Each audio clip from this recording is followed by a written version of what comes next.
Mais ouais, c'est ça que je kiffe, moi, c'est que je peux accompagner vraiment des entrepreneurs qui m'inspirent de ouf, tu vois. Et de savoir que je peux leur apporter quelque chose. En fait, c'est ce que j'avais kiffé à la banque. Mais tu vois, à la banque, et c'est exactement ce que m'avait dit mon boss d'ailleurs. Mon boss qui avait 32 ans. Ok.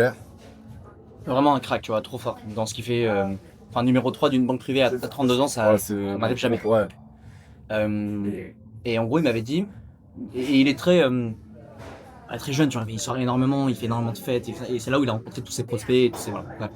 Il m'avait dit, je lui avais demandé, qu'est-ce qui te fait le plus kiffer dans ton job, et enfin, qu'est-ce qui te fait continuer ton job, tu vois. Ok. Pourquoi t'as choisi ça? Parce que le mec est brillant, tu vois, très smart, n'importe quoi, tu vois. Ok. Et en soi, il investit dans des boîtes, il a plein d'opportunités avec ses différents prospects, etc. Je veux dire, il pourrait arrêter et faire autre chose. Il me dit, ce que j'adore, c'est que il y a des stars, mais littéralement des stars, tu vois, ou des énormes entrepreneurs, des énormes familles, etc., qui viennent le voir tous les jours pour lui demander des conseils sur un truc, et lui, il sent qu'il peut apporter de la valeur à ces gens-là, tu vois. Ouais. Et de savoir que tu peux apporter quelque chose à des gens à qui t'aurais jamais pu penser parler dans ta vie, tu vois, des acteurs, des grandes familles, des machins. Tu te sens vraiment super utile. En fait, tu te sens vraiment utile. Ouais. C'est fondamentalement, tu te sens utile. Et moi, c'est exactement ça que je kiffe dans le jeu, tu vois, en soi. Ok. Mais du coup, je transpose ça des jeunes entrepreneurs, entre guillemets. Mais Mais comme tu dis, en soi, tu peux tellement grandir avec eux, parce que c'est le genre de mecs qui ont 15 milliards de projets, donc ça te fait avancer aussi toi de ton côté. Ah, c'est trop bien. Ouais. d'où. Et tu vois, l'idée, c'est de se dire, là, je commence très tôt, j'ai des entrepreneurs entre 23 et 25, il y a des problématiques bien particulières, du coup, à 23-25, bah, si je dis une bêtise, si je continue 15 ans, ces mecs-là, ils auront 40 ans, C'est clair. bah, il y aura peut-être des retours en France, il y aura peut-être des enfants, il y aura peut-être une transmission, il y aura peut-être des mariages, il y aura peut-être tout ça, tu vois. Et en fait, du coup, je vais grandir avec eux. Ouais. Et on aura forcément les mêmes problématiques et on se comprendra tout le long de. Tu vas l'avoir ton hôtel de luxe, ça. Bah ouais. Il faut. Du coup, tu penses aussi à t'expat toi aussi? Ouais. Pour encore. Fin 2026. En gros, la vision là, c'est. On a aimé ses conseils, donc c'est la boîte principale. Le but, c'est de faire plein de joint ventures et de filiales, en gros, si tu veux, avec des professions réglementées, pour élargir notre offre. Tout ça, ça doit être construit en France parce que les professions sont réglementées et donc je suis obligé de tout mettre en France. Mais l'idée, c'est qu'après, de finir les joint ventures pour Q2, Q3 2026 et Q4 2026, je m'expatrie pour que 2027 je sois avec une holding perso à l'étranger et qui détient tout le reste. Donc, du coup, genre, quand ta holding à l'étranger, en gros, tu peux faire transiter tes fonds de tes sociétés françaises vers ta holding à l'étranger, et après, toi, tu payes en dividende de ta holding étranger. Exactement. Ok. Le tout, c'est d'être expatrié dans le même endroit que ta holding. Ok. Par rapport à ce que les gens disent ok, fais une holding au Luxembourg et tu te barres en Thaïlande. Ok. Bon bah spoiler, à la limite si tu te barres en Thaïlande ça peut aller, mais si tu restes en France par exemple et que tu fais une holding au Luxembourg, ta holding au Luxembourg qui a pas de substance, en vrai elle va se faire requalifier. Parce que la France va considérer que c'est un abus de droit. En France t'as un truc qui est quand même exceptionnel que les gens ne savent pas, mais c'est l'abus de droit fiscal. C'est le L64 du livre des procédures fiscales si tu veux tout savoir. Mais en gros, ça dit quoi concrètement? Ça dit si tu fais quelque chose pour optimiser ta fiscalité, t'as pas le droit. Ok. Donc si ton but est fiscal, t'as pas le droit de faire ce que tu fais, même si c'est légal.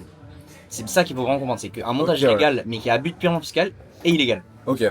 Il faut trouver. et transparisé. Donc c'est légal d'avoir une holding au Luxembourg qui détient ta boîte française. Il n'y a rien d'illégal là-dedans.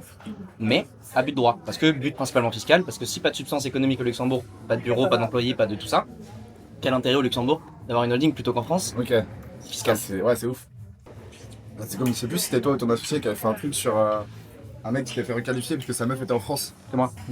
Putain, ça m'avait chaud de barre ça. Ouais, c'est le truc de Dubaï, mais ça c'est vraiment particulier en plus Dubaï, mais c'est la convention entre la France et les Émirats qui est particulière. Ok. La convention, c'est justement comment ils gèrent les échanges d'expatriés et tout entre les deux pays, quoi. Ouais, en gros, il y a deux choses dans une expatriation. C'est obtenir la résidence fiscale du pays d'expat. Ok. Donc ça c'est, chaque pays a ses lois internes. Nous c'est l'article 4B du Code général des impôts. Chaque pays, en gros, tu vas à cet article-là dans son droit interne. Ça définit comment tu es considéré résident fiscal du pays. Ouais. Mais ensuite, tu peux très bien être considéré résident fiscal dubaïote et résident fiscal français. Ok. Parce qu'en fait, tu peux très bien cocher les critères des deux pays.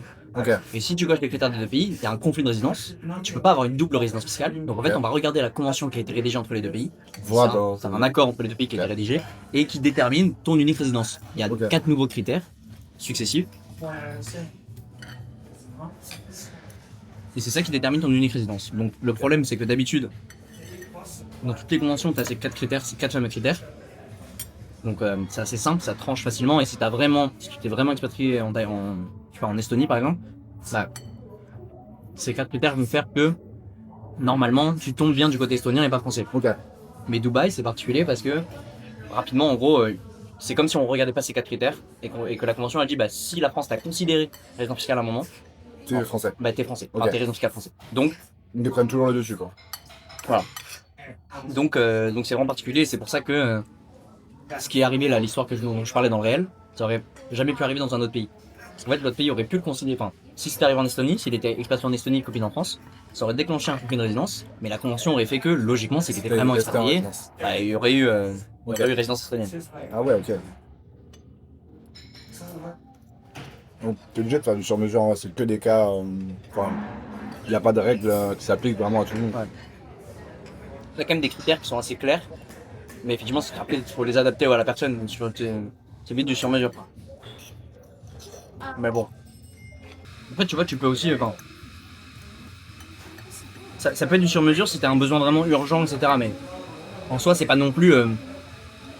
Il y a quand même des critères assez clairs. C'est-à-dire qu'ils vont pas aller chercher non plus méga loin, quoi. Ils pourront jamais inventer un truc qui n'est pas dans un critère, tu vois.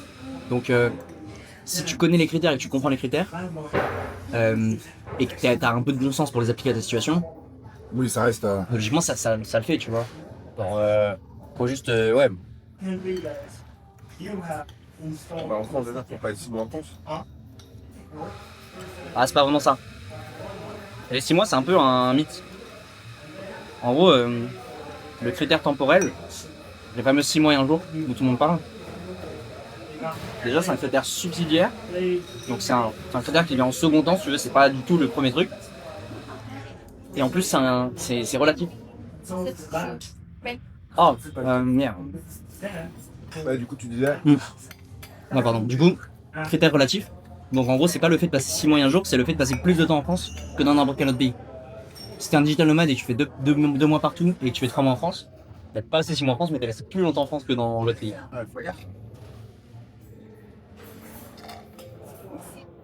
Mais c'est en cumulé. Genre, si tu fais 3 mois en France et je sais pas, 4 mois à Dubaï, 4 mois à Bali, là c'est bon. 3 mois en France? Et enfin, en gros, si tu fais plusieurs pays. C'est bon pour une expat, tu veux dire, ouais. Ouais. Oui, oui, oui. Ah oui, carrément. ok. Ouais, c'est vraiment, en gros, faut éviter de On va passer. passer plus de temps Ouais. en France que dans ton pays d'expat. Ok. Et c'est ça, en fait, c'est vraiment que dans ton pays d'expat. C'est entre 2 pays, c'est pas entre, tu vois, c'est pas tripartite ou autre. C'est vraiment un conflit de résidence entre 2 pays. Donc si t'es expatrié à Dubaï, toi j'ai eu le cas avec des mecs du Hate Lab. T'es expatrié à Dubaï, tu vis 6 mois de l'année en Chine, et tu passes, genre tu fais 3 mois Dubaï, non, allez, 2 mois Dubaï, 3 mois France, 6 mois, enfin 7 mois Chine. Ok. Bon, en fait, t'as passé plus de temps Ouais, en Chine, ok, mais t'as passé plus de temps en France qu'à Dubaï. Et comme t'es expatrié fiscal à Dubaï, Ah oui, ok. ça peut être qualifié en France. Ok. Tu vois ce que je veux dire? Ok. Ah ouais, c'est compliqué ça. Les deux mois à Chypre, tu oublies. Ouais, je vais faire un peu plus à Chypre, quoi. Un mois, 3 mois. En vrai, je pense que tu dis, ouais, la France, j'y retournerai souvent. Une fois que t'es vraiment expat et que t'as vraiment ta vie, je pense en vrai, tu fais vraiment juste l'été et Noël, quoi. Moi, c'est maintenant. Bah ouais. Enfin, tu peux, même sur 2 mois, 2 mois c'est beaucoup quand même. Ouais, tu vois. ouais, Genre, tu te fais 2 semaines à Noël, 1 mois l'été, tu as encore 2 semaines à Ouais. passer pas où? Enfin, je sais pas quand. Ouais, non, non, en vrai, ça reste correct. Surtout comme tu dis, si. Enfin, il y a un moment quand tu commences à avoir des potes un peu partout, du réseau un peu partout, C'est ça. des événements un peu partout. Alors, tu sais que tu peux aller toi à Chiang Mai pour le SEO à des events, tu sais que tu peux aller à Dubaï quand il y a un truc à Dubaï, tu sais que tu peux aller machin, et tout ça, ça. Ouais. Et d'accord, gros, tu peux te réclamer quand tu reviens. C'est-à-dire? Si t'as la moyen en France. Je les ai appelés aussi, mais quand tu veux revenir en France, Non, non, non, il peut te pas à tout moment. mais comment ils peuvent te réclamer de la France Bah, alors, si tu es dans un pays qui n'a pas une clause d'assistance administrative, par exemple Dubaï, ils peuvent pas te ponctionner ton compte. Mais ça, il y a beaucoup de pays avec lesquels la France a une convention. Donc, par exemple, tous les pays européens, Chypre par exemple, bah, t'as une dette en France et ils te ponctionnent ton compte chypriote.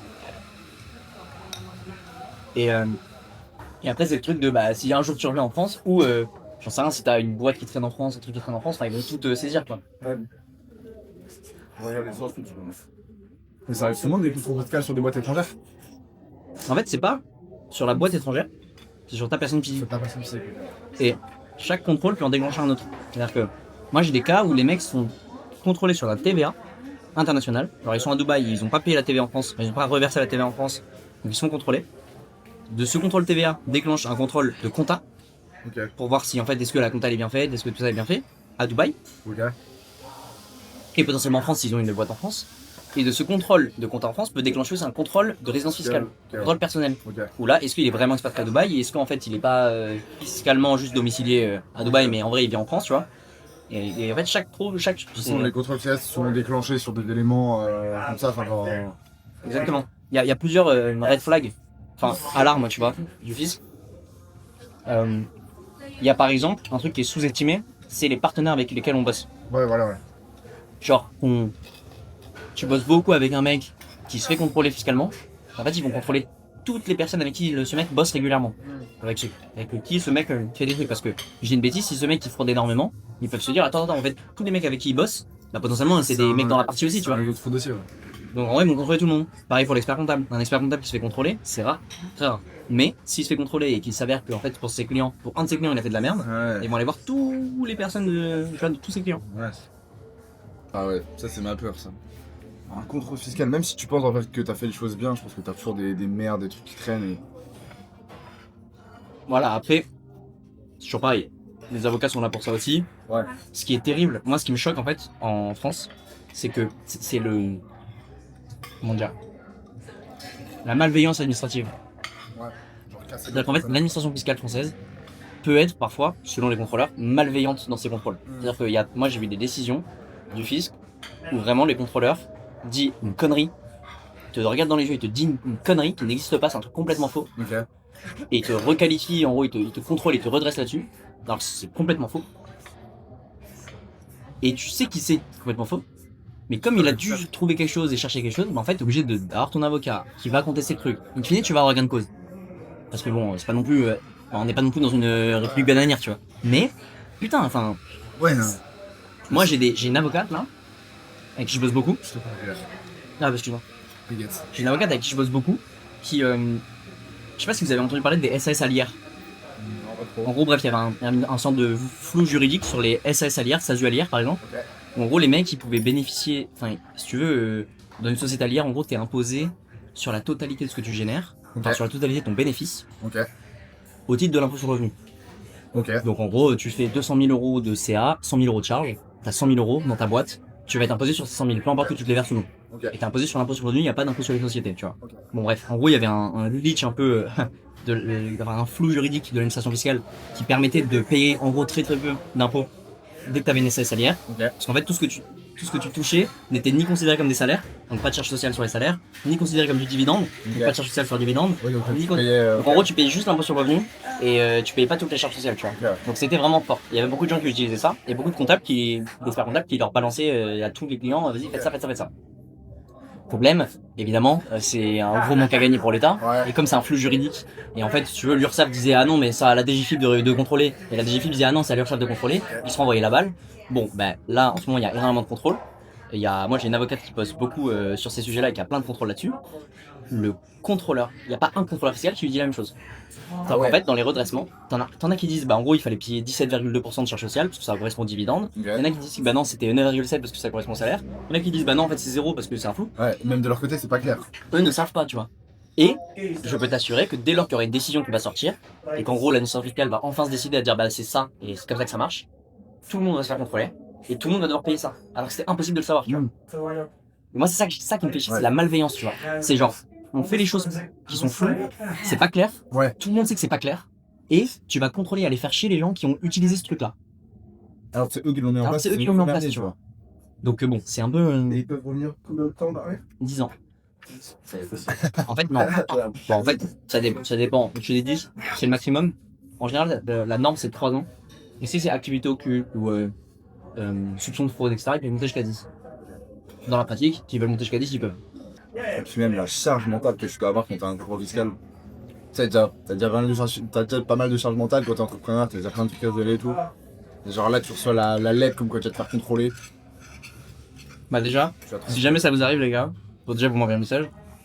Mais surtout, faut jamais répondre d'office sans avoir consulté un avocat. Sans avoir Consulter un avocat. Ok. Jamais. Jamais, jamais, jamais, jamais. Ouais. C'est le meilleur moyen de se foutre dans la merde. Tu reçois une lettre, direct, t'appelles un avocat. Premier réflexe. Ouais, direct, avant de répondre. De toute façon, Il faut pas non plus ne pas répondre. Ok. Parce que si tu réponds pas, ils vont te contrôler encore plus. Ils vont dire attends, mais il y a des choses à aller chercher, tu auras des majorations, des intérêts de retard, des machins. Donc, il faut répondre, mais il faut attendre. Attendre de répondre avec un avocat, savoir ce qu'on répond, comment on le fait, etc. Que ça se passe comment en gros, ils t'envoient une lettre, ils vont te dire Ça contrôle dépend. fiscal, telle date. Il y a plusieurs types de contrôles, des contrôles sur pièce, des contrôles sur demande, etc. Enfin, bref. Ok. Mais en gros, oui, principalement tu reçois une lettre. Il y a plein de gens qui sont contrôlés qui ne savent même pas d'ailleurs. Hein. Ok. En fait, il y a des contrôles tous les jours sur des boîtes. Si t'es pas au courant, c'est qu'il y avait t'avais rien à te reprocher Ok. et qu'ils ont pas fait un contrôle. Genre, ils sont pas allés creuser, tu vois. En gros, ils ont juste regardé vite fait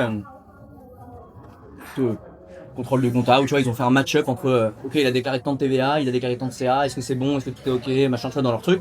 Ok, c'est bon. Des fois, ça se fait comme ça. Et là, en fait, quand ils font un contrôle comme ça et que ça débouche sur un truc, de se dire attends, mais c'est bizarre là, lui, il y a un problème. Ok, on va faire un contrôle sur pièce. Et donc là, on va aller chercher. On va envoyer une lettre à l'entrepreneur. Donc, c'est une lettre recommandée. D'où le fait important de regarder ses courriers ou d'avoir une adresse de domiciliation qui vous envoie directement les courriers direct chez vous, quoi. Enfin, sur votre tel.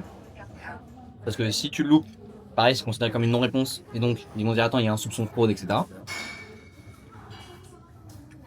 Et ensuite, tu appelles un avocat, tu réponds. Et ensuite, il y a une procédure où en général, ça dépend. Ça peut aller vraiment très loin, mais ça peut s'arrêter vite. Mais si vraiment ils veulent pousser, ils vont voir, ils peuvent aller carrément dans tes bureaux, si tu as des bureaux, tu vois, pour aller te demander toutes les pièces. Toutes les pièces justificatives. Il reste genre 1, 2, 3 jours, une semaine, peu importe. Okay. Et ils te demandent tout. Et donc là, tu dois leur dédier une salle, distribuer, leur apporter toutes les pièces, parapher, à demander. T'as déjà imprimé et tout. Ouais.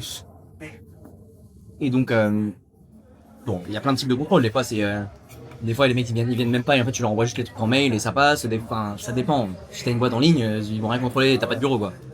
Mais les contrôles, historiquement, c'est comme ça. Et en gros, après, en gros, lui, il te demande des trucs. À la fin de sa semaine ou quoi, il te dit, écoutez, il y a ça. Toi, tu dois te justifier. Important d'avoir un avocat à ce moment-là, pareil, qui te suit pour déjà qu'il te calme. Parce que vraiment, il y a des contrôleurs, ils sont horribles. Et du coup, t'as envie de les enfumer, mais plus eux, ils aiment ça, tu vois. Il y en a qui sont vraiment malsains, tu vois. C'est ça que j'aime pas. Il y en a qui sont très gentils, mais il y en a qui sont malsains. Donc là, tu dois te justifier. Et ensuite, il t'envoie un redressement. Et là, tu peux soit accepter, soit contester. Et là, pareil, c'est l'avocat qui s'en occupe, hein. Il conteste. Au début, c'est avec le même interlocuteur avec qui t'as parlé. Si il n'est pas donc encore d'accord de la réponse, genre si l'avocat n'est pas satisfait de la réponse du contrôleur, ça va aller à son boss, qui est en fait une autre personne qui ne gère pas le dossier. Donc ça, c'est intéressant parce que t'as un autre point de vue. T'as un autre point de vue et ça peut complètement changer du coup le truc. Il y a des mecs vraiment, ils font un redressement de fumier dès le premier truc, ils font appel, ils vont voir un autre mec et en fait ça peut redescendre à quasi zéro, tu vois. Parce que, encore une fois, peut-être que le premier était malsain et que le deuxième est en fait juste rationnel, tu vois. Ok.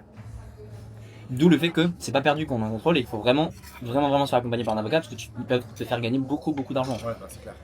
D'ailleurs, ces avocats-là, ils ont deux modes de REM. Premier, c'est au forfait. Deuxième, c'est à la perte. Ah ouais. Donc en fait, plus ils te font gagner de l'argent, plus ils gagnent. Donc en fait, ils ont intérêt aussi. Tu vois, c'est aligné. C'est marrant. Ils te sauvent de la merde, mais bon, ils vont prendre une part sur la merde. Ouais. Il doit prier pour qu'il y ait une bonne considération. Après, c'est très complexe. Hein. Des fois, c'est très musclé les contrôles. Et même les avocats, Et après, ça va donc. Je sais pas comment ça s'appelle les termes exacts, mais c'est un truc du style la cour d'appel, machin. Et à la fin, tu as une dernière demande, une ultime demande, et là, tu dois. Tu as ton redressement ensuite. Ensuite, tu peux échelonner les paiements, payer sur plusieurs mois, années, etc. Mais ouais, des fois, tu peux vraiment réduire un max, tu vois.